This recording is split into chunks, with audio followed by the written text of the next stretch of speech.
भोक्ष्यामि नियमसारम् केवली स्तुत केवली वणिदम् नमो करो अनंत उत्कृष्ट दर्शन ज्ञानमय जिन वीर को कहूँ नियम सार सुकेवली श्रुत केवली पर कथित को।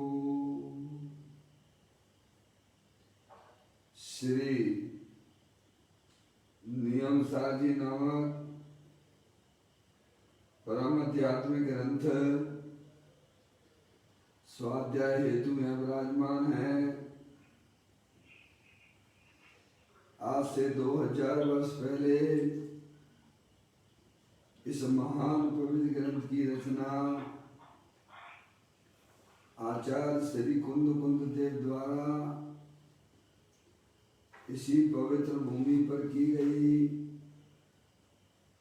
और इसके टीकाकार पदम प्रमलधारी देव मुनराज हैं। ग्रंथ का नाम नियम सार है। नियम से करने योग्य कार्य अपनी आत्मा में सम्यक दर्शन, सम्यक ज्ञान, सम्यक चारित्र रूपी निर्मल पर्याय, पवित्र पर्याय, मोक्ष मार्ग रूपी पर्याय प्रकट करना, क्योंकि वह पर्याय स्वयं सुख स्वरूप है और अनंत सुख का कारण भी है। अनादिकाल से हमारे आपके आत्मा में पर को अपना जानने वाली, पर को अपना मानने वाली, पर के साथ संबंध रखने वाली ऐसी मोर आदेश रूपी मलिन पर्याय, अपवित्र रूप पर्याय प्रकट है, जो स्वयं दुख स्वरूप है और अनंत दुख का कारण है। ऐसी मोरादेश रूपी मलिन पर्याय का अपनी आत्मा में से उसका अभाव करना और सम्यक दर्शन ज्ञान चारित्र रूपी निर्मल पर्याय, पवित्र पर्याय, मोक्ष मार्ग रूपी पर्याय को प्रकट करना, ऐसे कार्य की प्राप्ति जिनवाणी माता के माध्यम से अपने आत्मा के स्वरूप को पहचानना। अपनी जो आत्म वस्तु है वह परद्रव पर भाव से भिन्न है और अपने ज्ञानादि अनंत शक्तियों सहित तीनों काल विद्यमान वस्तु है। ऐसे ज्ञायक प्रभु परमात्मा का परिचय करके तत्पश्चात शरीर रागादि ये सब कर्म करत वस्तुएं हैं, इनका हमारे आत्मा के साथ में किसी प्रकार का कोई संबंध नहीं है। इस प्रकार सम्यक वेद ज्ञान पूर्वक शरीर रागादिक का लक्ष्य छोड़ के अंदर जो अखंड ज्ञान ज्योति स्वरूप भगवान आत्मा है उसमें ही अपनापन स्थापित करना, उसी को निज रूप से जानना और उसी में ही अपनी वर्तमान पर्याय को मग्न कराना, उसे ही अनंत परमात्मा धर्म कहते हैं। ऐसे कार्य की प्राप्ति जिनवाणी माता के माध्यम से होती है। देखिएगा उसकी चर्चा आचार्य भगवंतों ने, मुनराजों ने एक एक गाथा, टीका और कलश के माध्यम से हमें अपने आत्मा के स्वरूप को समझाया है। यहाँ पर श्री नियम सारजी ग्रंथ के माध्यम से चौथा अधिकार चल रहा है, जिसका नाम है व्यवहार चारित्र अधिकार, जिसमें मनोराजों के 13 प्रकार के चारित्र की चर्चा और अरिहंत भगवान के स्वरूप को हमने पढ़ा। अभी यहाँ पर सिद्ध परमेष्टि का क्या स्वरूप होता है उसकी चर्चा अंतिम पड़ाव पर है। गाथा का पाठ करते हैं, फिर उसके बाद जो शेष भाव इस गाथा का रह गया है उसको पढ़ के कलश प्रारंभ करेंगे। है अष्ट गुण संयुक्त आठों कर्म बंध विनष्ट है, लोकाग्र में जो है प्रतिष्ठित परम शाश्वत सिद्ध है। सिद्ध परमेष्टि को हमारा कोट कोट बंधन। सिद्ध परमेष्टि का क्या स्वरूप है वह आचार्य कुंकुम देव 72वें नंबर की गाथा के माध्यम से जगत के समस्त जीवों को बताते हैं कि सिद्ध भगवान ने जो अनादि काल से उनके आत्मा के साथ में 8 कर्मों का संयोग था, जो कि संसार के कारण हुआ करते थे, उनका सिद्ध परमेष्टि ने उसका नाश किया है, अभाव किया है, और उन कर्मों के अभाव में उन्होंने अपने आत्मा में अष्ट गुण छायक सम्यक अनंत ज्ञान, अनंत दर्शन, अनंत वीर, सूक्ष्म, अवगानक, अगुल्लगुत और अव्ययवाद गुण प्रकट किए हैं। गुण का मतलब यहाँ पर्याय से लेना। और कैसे हैं वे सिद्ध परमात्मा? तो कहते हैं कि लोकाग्र में जो है प्रतिष्ठित है। मौसी को फोन लगा देना। कैसे हैं वे सिद्ध परमात्मा? तो कहते हैं कि वे लोकाग्र में प्रतिष्ठित हैं। लोक के अग्रभाग में वे वहाँ पर प्रतिष्ठित हैं, रहते हैं, और उनकी पर्याय में परम शाश्वत सिद्ध पर्याय प्रकट हुई है।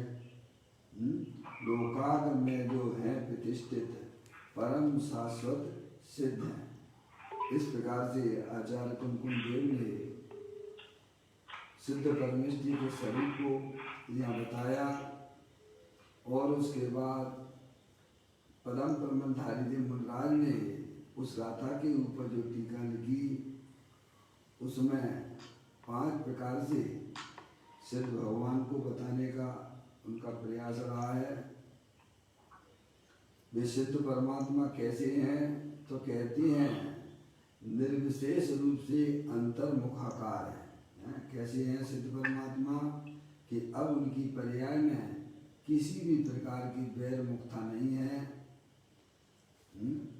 पूर्ण रूप से अंतर्मुखाकार है, जहाँ ध्यान और देह के विकल्प से भी रहित परम सुकुल ध्यान के बल से उन्होंने 8 कर्मों का नाश किया है। नंबर 2 उन्होंने बताया कि वे सिद्ध परमात्मा कैसे हैं। संतोष शांति आ गए उसमें कैसे हैं वे सिद्ध परमात्मा? तो कहते हैं छायक सम्यक्त आदि अष्ट गुणों की पुष्टि से वे तुष्ट हैं।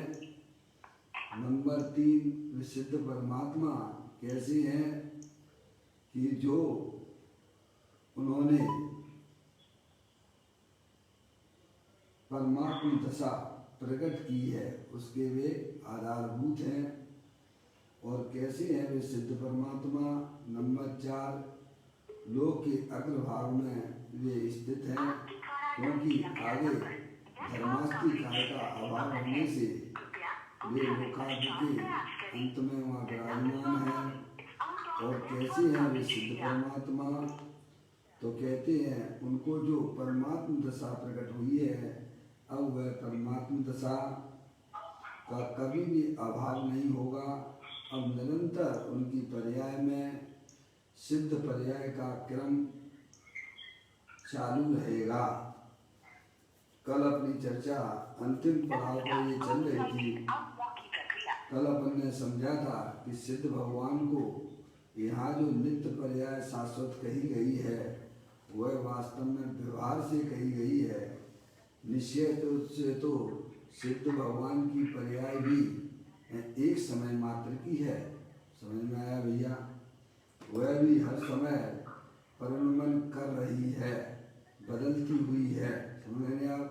और द्रव उनका तीनों काल स्थायी है। यह अनादि अनंत वस्तु स्वरूप है। समझ रहे आप? फिर इसके बाद या अंतिम में जो अपनी बात आई थी वह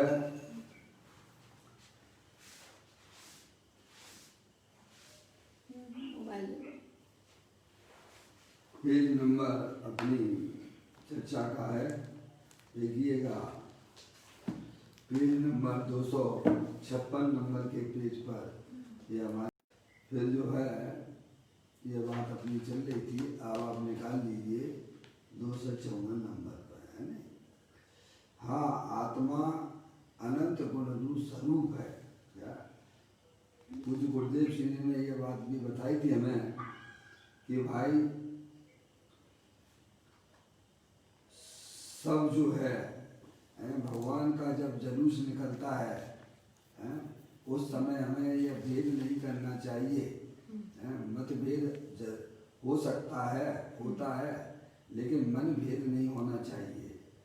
चाहे श्वेतांबर हो, चाहे दिगंबर हो, चाहे सोमगढ़ वाले हों, और चाहे जो है देवगढ़ वाले हों, चाहे 13 पंथी हों, चाहे 20 पंथी वाले हों, सबको भगवान के जो जुलूस निकलता है महावीर भगवान का, वे सभी के हैं। उसमें किसी प्रकार का मतभेद भले ही हो पर मनभेद नहीं होना चाहिए। संगठित रूप से ही कैसे में उसमें भाग लेना चाहिए।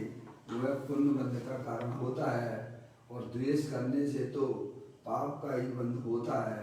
इस प्रकार की चर्चा पूज्य गुरुदेव श्री ने अपने इस गाथा के अर्थ करते समय उस समय ऐसा प्रसंग बना होगा। जो भी है वह चर्चा भी कल हमने आपने सबने पढ़ी। अब आगे उसी चर्चा को बढ़ाते हुए 254 नंबर के पृष्ठ पर अपन पढ़ते हैं। आत्मा अनंत गुण स्वरूप है नहीं? प्रत्येक वस्तु जो होती है वह अनंत गुण स्वरूप ही होती है। और चूंकि हम आप सब जो हैं आत्मा हैं, जानने देखने वाले पदार्थ हैं और अनंत शक्तियों के भंडार वाले हैं।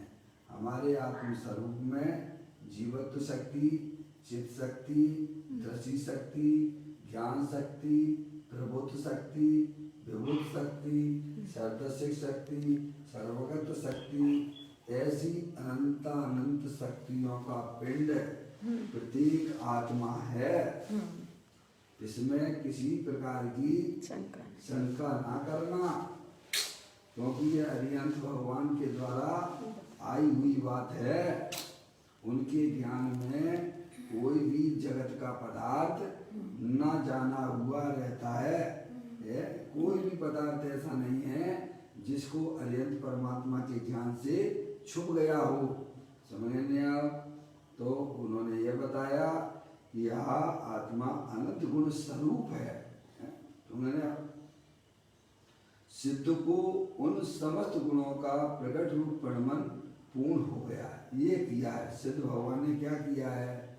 जो द्रव्य के अंदर अनंत शक्तियां हैं उनको उन्होंने अपनी पर्याय में परिपूर्ण रूप से प्रकट किया है। समझ में आए भैया? इसीलिए उनकी पर्याय में निरंतर आनंद आनंद अनंत आनंद की धारा निरंतर चलती रहती है। ऐसा ही का ऐसा आत्मा हमारे देवालय में विराजमान है। हमें अपने आत्मा के स्वरूप को समझना चाहिए और उन शक्तियों को पर्याय में व्यक्त करना चाहिए। सिद्ध परमेश्वरी के स्वरूप को पढ़ने का मतलब क्या? तो भैया सिद्ध भगवान के स्वरूप को जानने का मतलब क्या?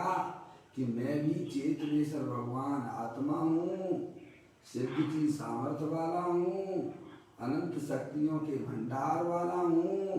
समझ में आया? जैसा सिद्ध भगवान ने अपनी पर्याय में उन शक्तियों का भरपूर रूप से प्रकट किया है, वैसे हम भी अंतर्मुखाकार रूप से उन शक्तियों को पर्याय में व्यक्त करना, इसी का नाम धर्म है भैया। समझ में आया भैया? एकांत बैरमुखी बने रहना वह तो संसार का कारण है। अगर यह बात अगर हमारे समझ में आ गई है तो आपने अपने आत्मा के लिए इस मनुष्य पर्याय में बहुत बड़ा काम कर लिया है। समझ में आया भैया? नहीं तो भाई साहब अनंत अनंत जीव है, जन्मते हैं मरते हैं, जन्मते हैं मरते हैं, जन्मते हैं मरते हैं, अनंत काल से कर क्या रहे हो? अरे यही तो कर रहे हो, अपने आत्मा को भूलकर शरीर पर पदार्थों को अपना जान रहे हो, अपना मान रहे हो और निरंतर अपनी पर्याय में दुख की पर्याय उत्पन्न कर रहे हो। सिद्ध भगवान के स्वरूप को जानने का मतलब तो यह हुआ कि प्रभु वैसा ही का वैसा आत्मा मेरे देह देवालय में विराजमान है। ऐसा ये काम करना, क्या करना? ये काम है? अगर ये काम अगर हमने इस मनुष्य पर्याय में प्रारंभ नहीं किया तो भाई साहब हमारा आपका आत्मा कहाँ जाएगा? कीड़े मकोड़े बन के नालियों में ऐसे ही पड़ा रहेगा भाई साहब। हैं कि देखो बारिश के महीने में कितनी कितनी पानी है, कितने जीव कहाँ जाते हैं, आप देखिएगा।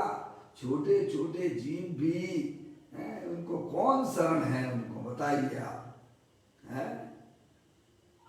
इसलिए ये काम करना, अपने आत्मा के स्वरूप को पहचान कर मैं मनुष्य नहीं हूँ, मैं स्त्री नहीं हूँ, और ये दागादिक परिणाम तो अज्ञानता में से पैदा होते हैं भैया। मैं तो चेतनेश्वर भगवान आत्मा हूँ। ऐसे अपने आत्मा को अंतरोन्मुखी उपयोग के द्वारा स्वीकृत करना, उससे क्या होगा कि उससे ये हो जाएगा तो जो द्रव्य के अंदर अनंत शक्तियां विद्यमान थी उनका पर्याय में अभिव्यक्ति हो जाती है भाई साहब। अपनी जिंदगी जीना तो अपने गायक प्रभु परमात्मा के आधार से जीना है, ये होता है काम। समझना है भैया? हाँ, कहते हैं आत्मा अनंत गुण स्वरूप है, सिद्ध को उन समस्त गुणों का प्रकट रूप परिणमन पूर्ण हो गया है। समझ गए? अब कुछ भी का समय उनकी पर्याय में करना धरना तो भाई साहब रहा ही नहीं है। कृत हो गए, कृत हो गए हैं। समझ में आया? सम्य दृष्टि जीव है, उसे पर्याय में बहुत बड़ा काम करना है। देश प्रति है, उसको भी बहुत बड़ा काम करना है। मुनराज भी हुआ तो भी उसे बहुत बड़ा काम करना है। समझ में आया? ऐसा उनको अंदर में भाषित होता है कि भाई साहब बस अपनी आत्मा में जो अनंत शक्तियां हैं उन्हें परिपूर्ण रूप से जो सिद्ध परमात्मा ने प्रकट किया है, बस वही काम हमें करने लायक है। समझ में आया भैया? सिद्ध परमात्मा तो कृत हो गए हैं। उन्होंने अपनी पर्याय में भाई साहब अनंत शक्तियां परिपूर्ण रूप से व्यक्त कर ली हैं। समझ में आया भैया? ये सब वस्तु स्वरूप के यथार्थ सम्यक ज्ञान के द्वारा ही ये सब शक्तियां प्रकट होती हैं। कहते हैं आत्मा अनंत गुण स्वरूप है, सिद्ध को उन समस्त गुणों का प्रकट रूप परिणमन पूर्ण हो गया है। फिर कहते हैं और एक समय में तीन काल तीन लोग जानने में आता है सिद्ध भगवान की पर्याय। समझ में आया भाई साहब? यह सब पूर्ण दशाएं ऐसी की ऐसी सदा रहती हैं। कैसी हैं वे सिद्ध परमात्मा? एक बार वे अनंत शक्तियां प्रकट हो गई हैं भाई साहब, अब वे कभी भी अपूर्णता को प्राप्त नहीं होंगी। समझ गए आप? अब अनंत काल तक वह पर्याय रहिए, अनंता अनंत काल यथा से परिणाम है। समझ गए आप? ये काम क्यों नहीं दिखता है हमको? 24 घंटा ज्ञान में भाई साहब इसका ये करना है, उसका वो करना है, उसका वो करना है, बच्ची हैं बच्चों को पढ़ाना लिखाना। अरे तुम क्यों चिंता करती हो भाई साहब? होने युग सब हो रहा है, तुम कर्तव्य बुद्धि त्यागो। समझ में आया? सब ये कर्मों की लीला है, तुम कुछ नहीं कर सकते हो। तुम तो ज्ञाता दृष्टा पुरुष हो, त्रिलोकीनाथ हो। अपने आप को स्वीकार करो कि मैं जानने देखने वाला पदार्थ हूं। मैं अपनी पर्याय में होने वाले परिणमन का भी कुछ नहीं कर सकता हूं। उस परिणमन को भी मैं मात्र जानने देखने वाला हूं। तो शरीर और शरीर से भिन्न जितने भी चेतन अचेतन पदार्थ हैं, जो कि हमारी मर्यादा के अत्यंत बाहर हैं, उनकी कर्तव्य की बुद्धि हमारे लिए संसार का कारण हो रही है।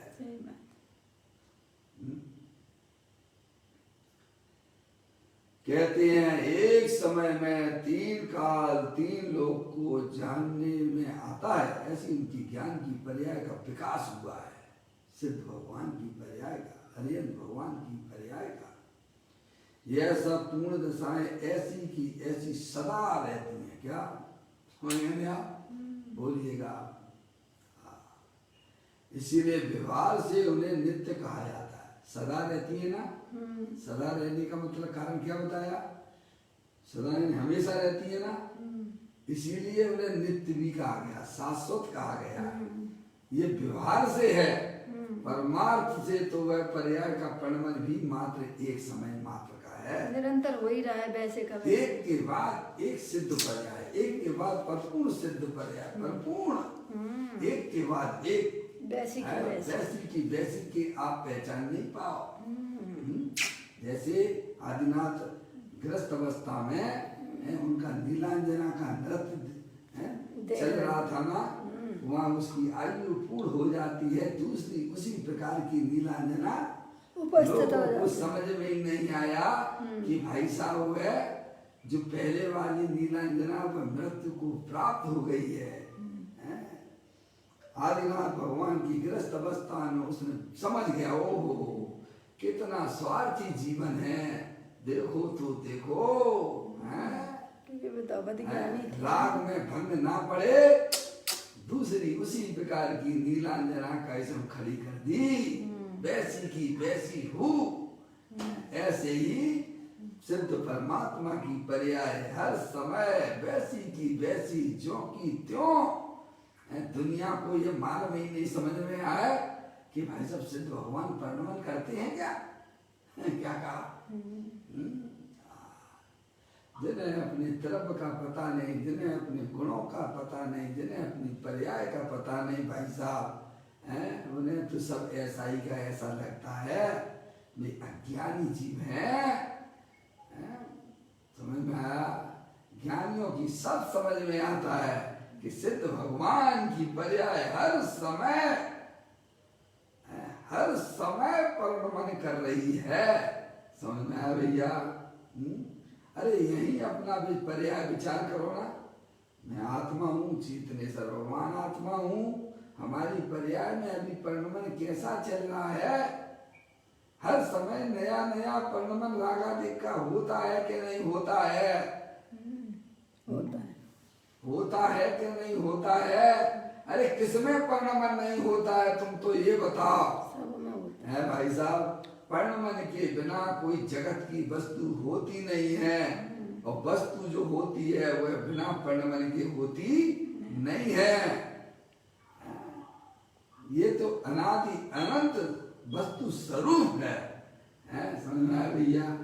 आपका मोबाइल है भाई साहब, देखो मोबाइल मोबाइल रूप से रहता है और नया और पुराना हुआ यही तो एक परिणमन है। शरीर देखिएगा आपका हर समय शरीर शरीर रूप से रहता है और उसमें देखो बालक अवस्था आई है, युवा अवस्था आई, बुढ़ापा, ये सब बदल रहा है कि नहीं बदल रहा है, हर समय बदलता है कि नहीं बदलता है। ऐसे ही चेतनेश्वर भगवान आत्मा अरूपी है। संसार अवस्था में उसमें राग आदि परिणाम भी हर समय बदलती रहती हैं। वह आत्मा का व्यवहारिक परिणमन है, वह आत्मा का स्वाभाविक परिणमन नहीं है। आत्मा का स्वाभाविक परिणमन तो आत्मा के लक्ष्य से होता है, वह निर्मल पर्याय है और वे पर्याय भी हर समय परिणमन करती हैं। ऐसी वे पर्याय विकसित होती हुई सिद्ध परमात्मा में भी परिपूर्ण रूप से व्यक्त हुई है, पर उनका परिणमन भी हर समय नया नया हुआ करता है। समझ में आया भैया? कहते हैं यह सब पूर्ण दशाएं ऐसी की ऐसी सदा रहती हैं, इसीलिए व्यवहार से उन्हें नित्य कहा जाता है। समझ गए आप? शाश्वत की अपेक्षा से नित्य कहते हैं। परंतु हर समय नया नया परिणमन हो रहा है। एक समय की मुद्दत होती है कि परिणाम की कितने समय की? एक समय। अवस्था एक समय से दूसरे समय नहीं रहती है भाई साहब। भले हमारी पर्याय में मोरा देश के परिणाम भी हो रहे हैं, ऐसा हमारे ज्ञान में असंख्यात समय बाद ज्ञान में आते हैं, लेकिन वह परिणमन भी एक समय मात्र का है और वह परिणमन हर समय बदल रहा है। गजब है, देखिएगा भाई साहब। और जिसका परिणमन हो रहा है वह वस्तु सदा तीनों काल टिकाऊ रहती है। इसीलिए ज्ञानी कहते हैं तू शरीर को से अपने आप को ना देख, तू अपने आप को होने वाले परिणमन से भी ना देख, तू तो स्थायी रूप से जो रहने वाली वस्तु है उस रूप से अपने आप को देखो। क्या परिणमन के पीछे कौन बैठा हुआ है? वह त्रिकालिक ध्रुव भगवान आत्मा जो अनंत शक्तियों के भंडार वाला है, सुख शांति का भंडार है। सुख शांत रस से लबालब ज्ञान सागर आत्मा, बेभ्रम की चादर हटा सर्वांग परगट आत्मा। हे भव जन इस लोक के सब एक साथ नहाइए, इसे ही अपनाइए, इसमें ही मग्न हो जाइए। किसमें मग्न होना चाहिए? अपने हाथ पर्यायों के पार देख ले आप स्वयं भगवान है। पर्याय तो आने जाने वाली हैं, चाहे वह पर्याय मलिन रूप से होवे, चाहे वह पर्याय निर्मल रूप से होवे, पर ज्ञानी की दृष्टि पर्याय पर नहीं है, पर्याय जिसकी है ऐसा त्रिकालिक ध्रुव भगवान आत्मा पर है। समझ में आया? प्रमत्त नहीं, मैं तो एक ज्ञाय हुआ हूँ। समझ में आया भैया? तो कहते हैं भाई साहब ये सब पूर्ण दशाएं ऐसी की ऐसी सदा रहती हैं, इसीलिए व्यवहार से उन्हें नित्य कहा जाता है। श्री पंचाष्टिका संग्रह में भी सिद्ध भगवान की पर्याय को कूटस्थ कहा है। ग्रंथों में आपको मिलेगा सिद्ध भगवान कैसे कूटस्थ हैं, उनकी पर्याय कूटस्थ है। क्या शब्द देखो कैसा है, और कोई ऐसा ही मान ले तो पर्याय के स्वरूप को नहीं पहचाना उसने।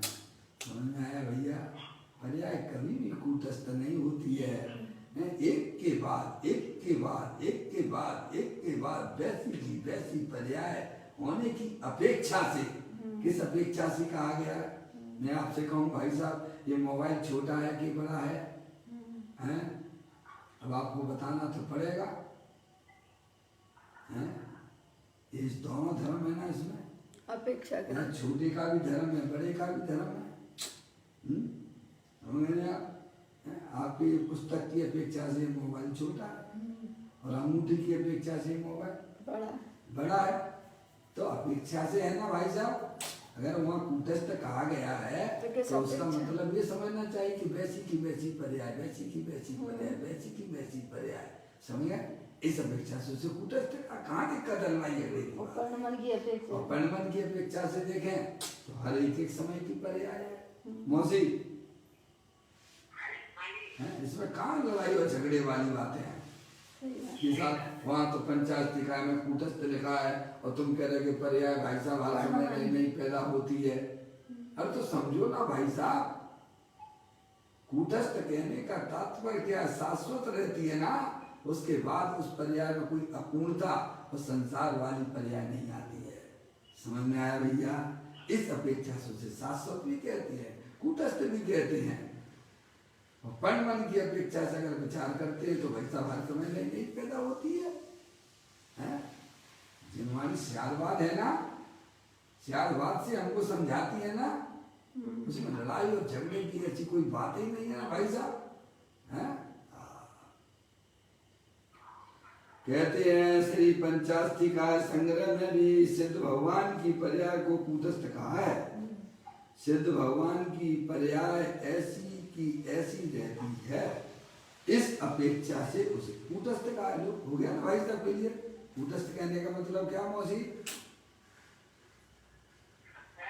कूटस्थ कहने का मतलब क्या है। सिद्ध भगवान की पर्याय को कूटस्थ कहा है, हैं? उसका मतलब क्या है भाई साहब।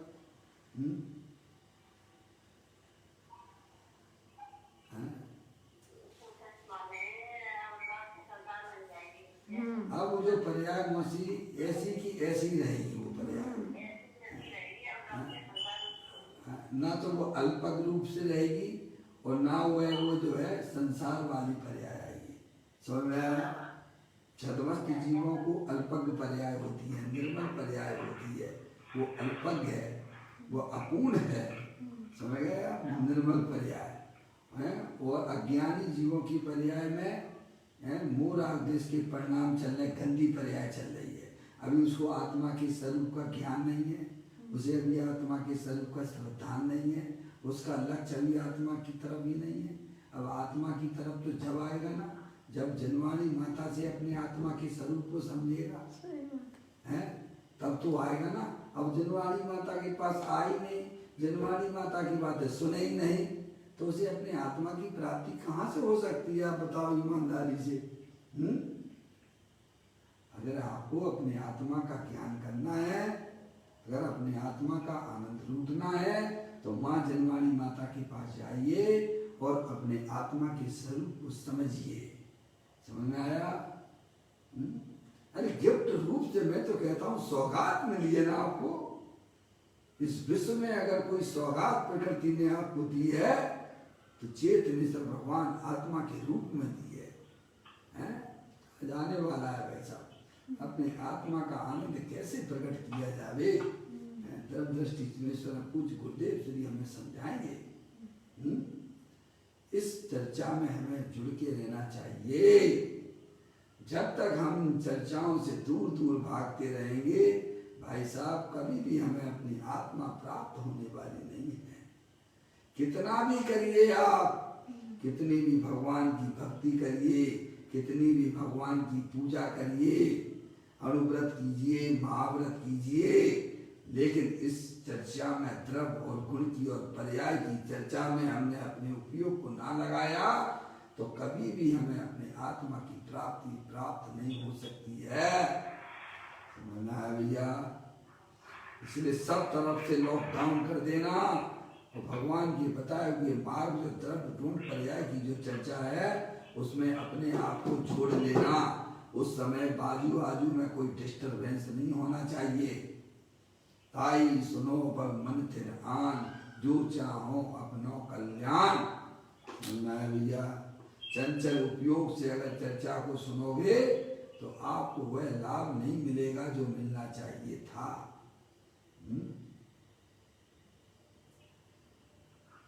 वो देना जरा, इस बैटरी खत्म हो गई इसकी। देखिएगा क्या कहते हैं यहाँ पर, किस अपेक्षा से सिद्ध भगवान की पर्याय को कूटस्थ कहा जाता है, वो किस अपेक्षा से वह कूटस्थ पर्याय सिद्ध पर्याय जिसे कूटस्थ कहा है और एक समय की होती है, वो अपेक्षा हमें माँ जन्माणी ही हमको समझाती है और हमें उसे अपने ज्ञान की कसौटी पर कसना भी चाहिए। समझ में नहीं? आप देखिएगा, अब देखिएगा यहाँ कहते हैं कि श्री पंचास्तिका संग्रह में भी सिद्ध भगवान की पर्याय को कूटस्थ कहा। सिद्ध भगवान की पर्याय ऐसी की ऐसी रहती है, इस अपेक्षा से उसे कूटस्थ कहा है। समझ गए ना? वहाँ कूटस्थ का ऐसा अर्थ है, अब कुछ गुरुदेव श्री समझाती है, गुरुदेव श्री की कला है या हर चीज को बिल्कुल एकदम वहीं के वहीं खोल देते हैं। कूटस्थ का अर्थ ऐसा है कि वैसे तो सिद्ध का ज्ञान अर्थात केवल ज्ञान की केवल ज्ञान ही प्रति समय बदलता है। लोग क्या कहा उन्होंने, सिद्ध भगवान का ज्ञान यानी पर्याय अर्थात केवल ज्ञान की पर्याय, सिद्ध का ज्ञान यानी केवल ज्ञान की पर्याय, केवल ज्ञान जो पर्याय है वह प्रति समय बदलता है, क्योंकि केवल ज्ञान की पर्याय है वह कोई गुण नहीं है। समझे?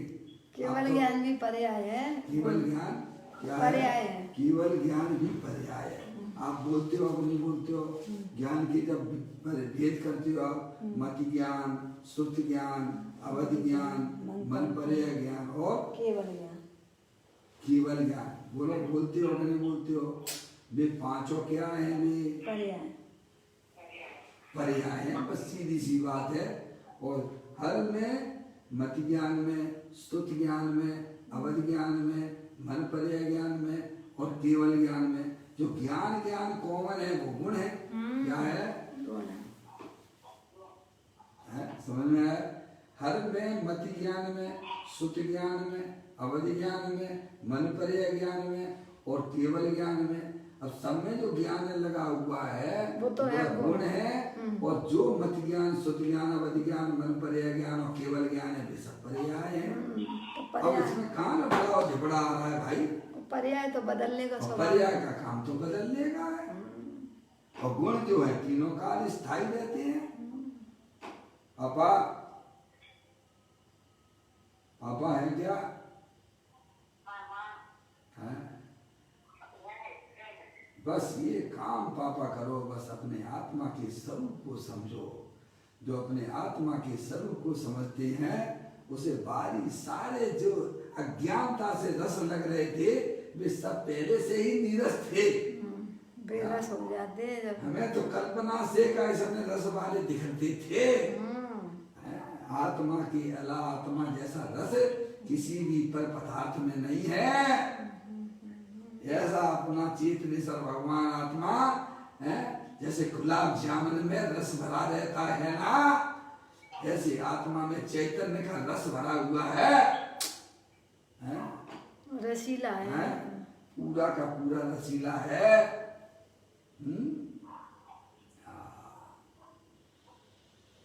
कहते हैं सिद्ध भगवान की पर्याय ऐसी की ऐसी रहती है, इस अपेक्षा से सिर्फ कूटस्थ का है। वह कूटस्थ का ऐसा अर्थ है कि वैसे तो सिद्ध का ज्ञान यानी केवल ज्ञान ही प्रति समय बदलता है, क्योंकि केवल ज्ञान भी पर्याय है, कोई गुण नहीं है। गुण तो त्रिकाल रहते हैं। क्या रहते हैं? गुणों का भंडार है। क्या तीनों काल रहते हैं। समझ गए आप? जैसे आपके कमरे में प्रकाश आ रहा है, प्रकाश हो रहा है कि नहीं हो रहा है? हो रहा है। अब प्रकाश को सीधे पकड़ के चलिएगा आप तो वहां उसकी शक्ति के भंडार की तरफ चले जाओगे। कहाँ चले जाओगे मौसी? ये प्रकाश कहाँ से आ रहा है? कमरे में, ये कमरे में प्रकाश कहाँ से आ रहा है? आजू बाजू की दीवारों में से आ रहा है? आपकी दीवारों में से आता है? ज्यादा हो तो उसको देख लो ना भाई साहब, निकाल के मालूम कर लो ना कहाँ से आ रहा है प्रकाश है। तो प्रकाश जो दिख रहा है वो है प्रकट पर्याय है। और प्रकाश जिसमें से जो तार पकड़ के जाओगे नहीं आप, पकड़ते चले जाइए आप, वो जो है प्रकाश का भंडार पड़ा हुआ है। समझ में आया भैया? उसमें से आ रहा है। किस में से आ रहा है? समझ में आया? ऐसे ही जो प्रकट विज्ञान की जो पर्याय है उसको पकड़ के चले जाइएगा, है तो ज्ञान का भंडार मिल जाएगा। क्या मिल जाएगा? समझ में आया? तो कहते हैं उस प्रकाश को ना देख, प्रकाश के भंडार को देख। किसको देख? हैं? ऐसा चेतनेश्वर भगवान आत्मा है ये।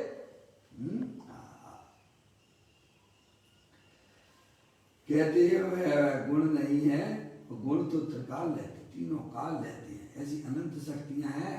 ये तो ज्ञान को समझाया है। ऐसी आत्मा में आनंद नाम का गुण है, वीर नाम का गुण है, सुख नाम का गुण है। ऐसी अनंत अनंत शक्तियां हैं। आचार्य अमृतचंद देव ने तो मात्र 47 शक्तियां ही बताई हैं, लेकिन कथन तो अनंत का है। ऐसा उसका स्वामी कौन है भाई साहब? स्वामी स्वयं का स्वयं। अनंत गुणों का स्वामी कौन है? स्वयं। मैं स्वयं हूँ, है भाई साहब। ऐसा अपने आप को अंदर में फीलिंग करो कि मैं अनंत गुणों का राजा हूँ, महाराजा हूँ। अब देखिएगा आगे चर्चा में यहाँ का है कि सिद्ध की पर्याय ऐसी की ऐसी कायम रहती है, इसीलिए व्यवहार से उसे नित्य कहा जाता है। आहा, त्रिकाली ध्रुव तो नित्य है ही। क्या है? बोलो, आपका कब जानने देखने से आप रहित होते हो? ऐसा आपको कब लगता है कि मैं जानने देखने वाला नहीं रहता हूँ? इतनी पर्याय हमने बदली शरीर की, समझ आया?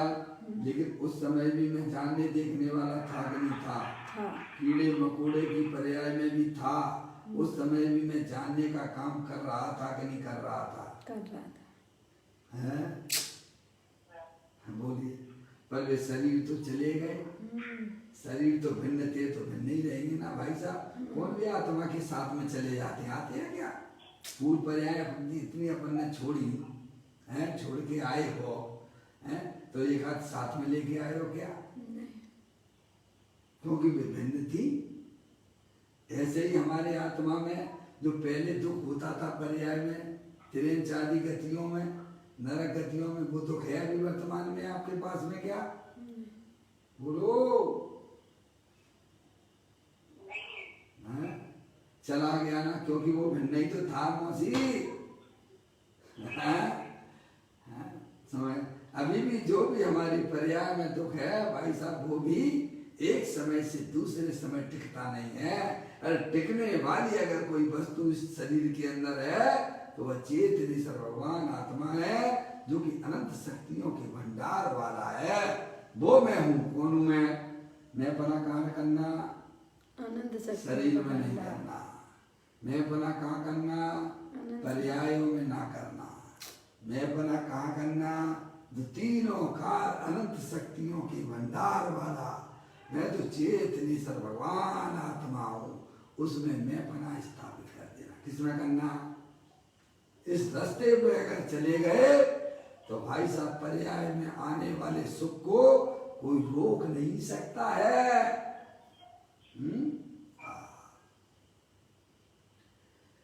कहते हैं यहाँ कहा है कि सिद्ध की पर्याय ऐसी की ऐसी कायम रहती है, इसीलिए व्यवहार से उसे नित्य कहा जाता है। सिद्ध भगवान की ऐसी की ऐसी पर्याय जो शाश्वत कही गई है, उसे आप जो है व्यवहार से शाश्वत समझना, और निश्चय से तो उसका परिणमन हर समय एक एक समय हो रहा है।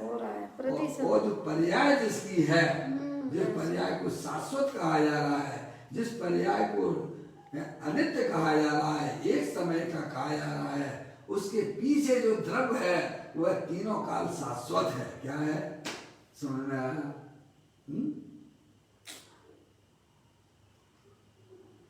पर्याय तरफ से हट जाओ, पूरी तरह से हट जाओ और पूरी तरह से अपनी आत्मा के साथ में जुड़ जाओ। क्या करना है? ऐसी बात है।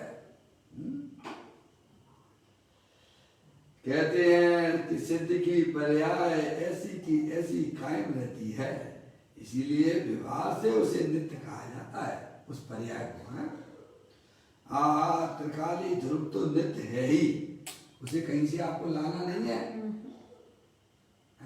तीनों काल नित्य ही है। हर समय आप जानने वाले रहते हो, जानने वाले स्वीकार करो। त्रिकाली ध्रुव तो नित्य है ही, परंतु सिद्ध पर्याय भी सदा ऐसी की ऐसी रहती है, इस अपेक्षा से नित्य कही जाती है। समझ गए ना आप? दोनों तरह से आपको पर्याय के स्वरूप को बताया गया। समझ गए नहीं आप? वह पर्याय भी अब वह शाश्वत रहती है।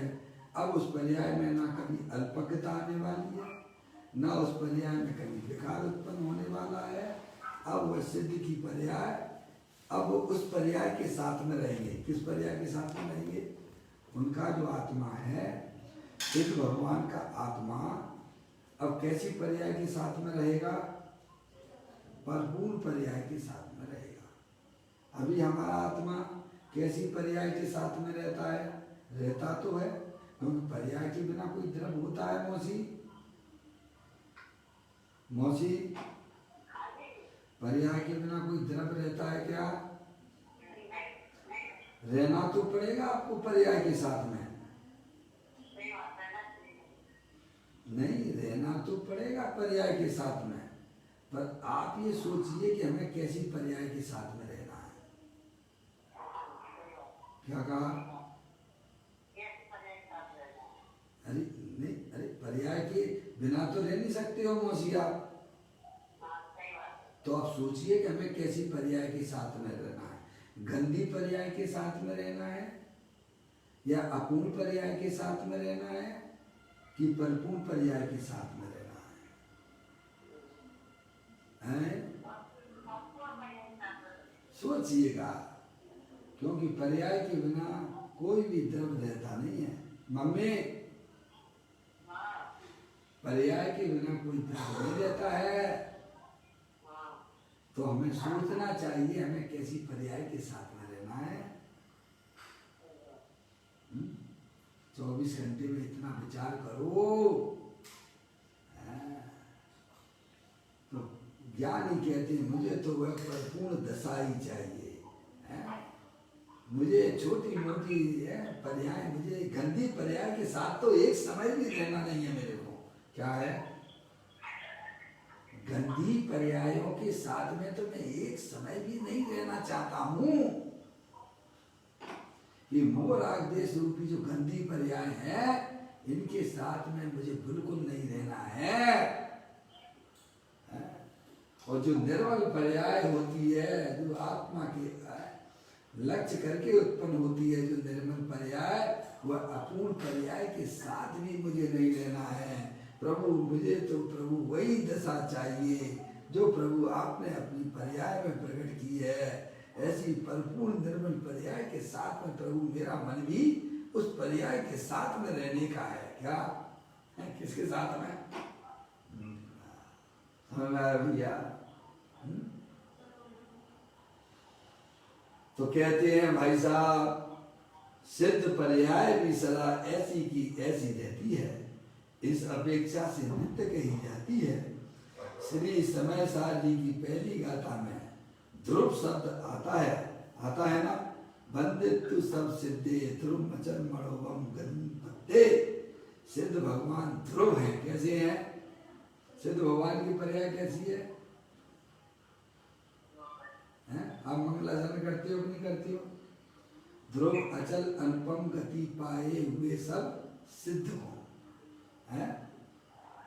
कैसी है उनकी पर्याय? ध्रुव के उनकी पर्याय सिद्ध भगवान की पर्याय को ध्रुव कहा है, अचल कहा है, अनुपम कहा है। क्या भाई है? जैसा ध्रुव में यह तीनों काल एक रूप रहता है, उसका कभी अभाव नहीं होता है, ऐसे ही सिद्ध भगवान की पर्याय को भी ध्रुव शब्द से उपयोग किया गया है, क्योंकि अब उसके बाद कोई अपूर्ण और मलिन पर्याय आने वाली नहीं है। अब उसमें निरंतर सिद्ध पर्याय चलेगी, तो ध्रुव पर्याय कह दिया उसने, अचल कह दिया। हालांकि पर्याय का स्वरूप चंचल होता है, लेकिन उस पर्याय को भी अचल शब्द से कहा गया। समझ में आई? तो कहते हैं वहां पे लिखा है समय सारणी में, बंदित्व सब सिद्धे ध्रुव मचल मनोभम गलिन पत्ते। सिद्ध भगवान ध्रुव है, यह पर्याय की बात है कि सिद्ध पर्याय ध्रुव है। काय की बात की गई वहां पर मंगलाचरण में? किसको बताया गया है? सिद्ध भगवान की पर्याय को बताया, ध्रुव अचल अनुपम।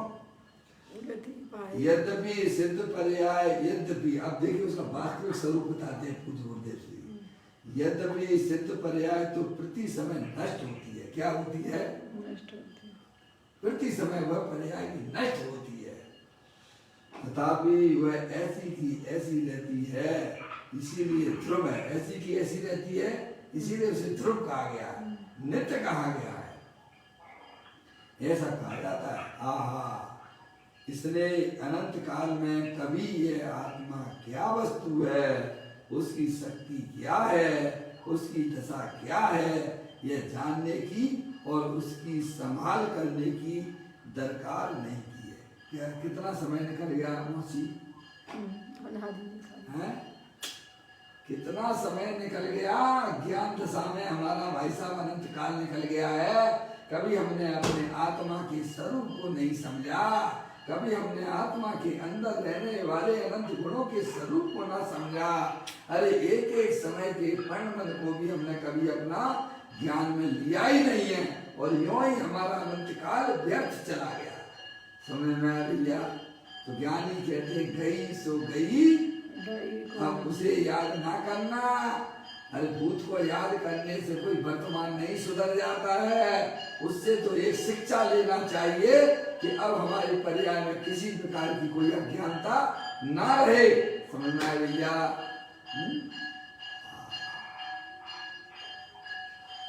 कहते हैं इससे अनंत काल में कभी यह आत्मा क्या वस्तु है, चैतन्य वस्तु क्या हूँ, अनंत काल हो गया, उसकी शक्ति क्या है, उसकी दशा क्या है, यह जानने की और उसकी संभाल करने की दरकार नहीं की है। यह तो इस दुनिया की साज संभाल में, व्यापार धंधे और सुविधा की क्रिया में रुक गया। कहाँ रुक गया? कहाँ? दूसरे को संभालने में 24 घंटा में दर्शन, ज्ञान, चारित्र, वीर सब वही लगाए हुए। काय में? दूसरे को संभालना। अरे तू पहले अपने शरीर को संभाल ले, वो भी तो तेरे लिए पर है ना। बोलो कितना संभल रहा है, और किन किन का संभला है शरीर से? बता। दूसरे शरीर से भिन्न पर पदार्थों की बात तो बाद में करना भाई साहब। कितना हम अपने शरीर को संभालने में अपना दर्शन, ज्ञान, चारित्र, वीर लगाते हैं, और क्या वह समझ रहा है क्या मुझे? हम लौकिक में बहुत समझदार हैं। जब बच्चा हमारी बात नहीं मानता है बार बार समझाए जाने पर, तो हम उसकी तरफ से क्या कर लेते हैं? अनदेखा कर देते हैं। क्या कर देते हैं? तेरी तू जान, तेरी समझ में नहीं आती है तो जा, मुझे तेरे से कोई लेना देना नहीं है। ऐसी शरीर के प्रति हमारा ज्ञान इस प्रकार का क्यों नहीं होता है? समझ में आया भैया? शरीर और शरीर से संबंधित समस्त पदार्थों के प्रति भाई अब तुम्हें जैसा परिणमन करना है करते रहिए, मुझे तुमसे कोई लेना देना नहीं है। मैं तो चेतनी सर्ववान आत्मा हूँ। ऐसे अपने आत्मा को संभालोगे तो भाई साहब वो चीज आपकी पर्याय में प्राप्त हो जाएगी जो अनंत काल में प्राप्त नहीं हुई है। तो ज्ञानी यह समझाते 24 घंटा जो अपने आत्मा को भूलकर, आत्मा की शक्तियों को भूलकर, आत्मा के परिणमनों को ना पहचान कर निरंतर 24 घंटा धंधे में, व्यापार धंधे में है, दूसरों को संभाल करने में और थोड़ा सा का समय जो है अगर जो है पुण्य के कार्यों में आ गया और उसी में लगा रहा और ये भगवान हमारा कल्याण कर देंगे, कौन कर देगा। इसमें चला गया, दूसरी लाइन पकड़ ली धर्म के नाम पर। कहते हैं दुनिया की साज संभाल, व्यापार धंधे और शुभ राग की क्रिया में रुक गया है। कहाँ रुक गया है? बाहरी बाहर रुक गया, सब भारी भार में अंदर में। यहाँ कहते हैं राग से भिन्न, यहाँ कहते हैं राग से भिन्न आत्मा है, अंदर में जो विकार की पर्याय होती है उससे भिन्न अपना आत्मा अनंत सामर्थ्य वाला तत्व है। राग को ना देखो, राग से पीछे देखो अपना चेतनेश्वर भगवान आत्मा जो कि अनंत शक्तियों के भंडार वाला है। उसकी एक समय की सिद्ध पर्याय में भी तीन काल तीन लोग ज्ञात होता है। समझे समझे, उसकी ऐसी ऐसी पर्याय व्यक्त होती है बढ़िया से बढ़िया है जो सिद्ध परमात्मा ने प्रकट की है। और उस पर्याय का स्वरूप कैसा है? तीन लोग तीन काल के समस्त पर पदार्थों को उनके पास गए बिना वह निरंतर जाना करते हैं और वह पर्याय ऐसी की ऐसी सदा रहा करती है। इस प्रकार से यह अपन ने आज 72 नंबर का गाथा अपन ने पूर्ण की है, सिद्ध परमेष्टि के स्वरूप को समझा है। कल इसी के ऊपर पदम प्रबलधारी देव मुनिराज ने 101 नंबर का कलश यहाँ लिखा है। सिद्ध भगवान की महिमा करते हुए दूसरे मुनिराज उसके ऊपर कलश लिखते हैं, उसकी महिमा को भी अपन कल पढ़ेंगे। अभी अपना यहाँ पर समय पूरा हो चुका है।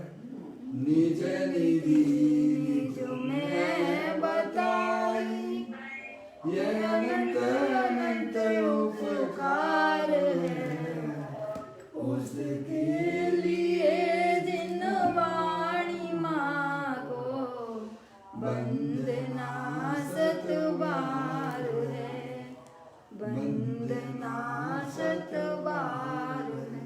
9 बार नमो का मन।